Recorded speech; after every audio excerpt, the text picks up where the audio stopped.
Hello and welcome. I will be answering WAEC 2020 AGRIC Science Objective Past Question 40.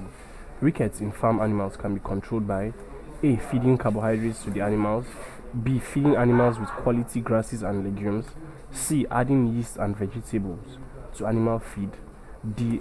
Adding fish meal and oyster shell to animal feed. Now, rickets in farm animals is usually due to the deficiency of vitamin D. So rickets is usually due to vitamin D deficiency. Okay, so how can it be controlled, or how can it be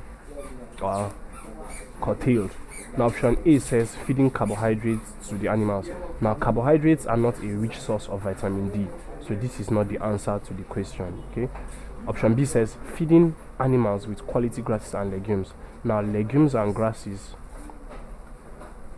are a source of things like proteins and roughages, but it is not a source of vitamin D, or they are not sources of vitamin D.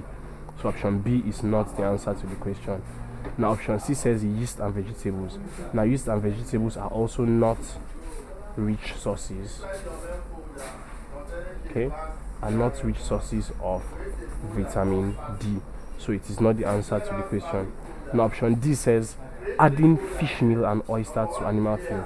Now, fish and oyster shells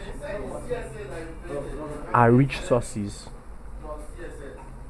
of vitamin D, and since rickets is due to lack of vitamin D, supplementing for vitamin D can control rickets, and these are very rich sources of vitamin D. So option D, adding fish meal and oyster shell to animal feed, is a way of controlling rickets in farm animals. Thank you, and please subscribe to this channel for more videos and for more past questions and answers.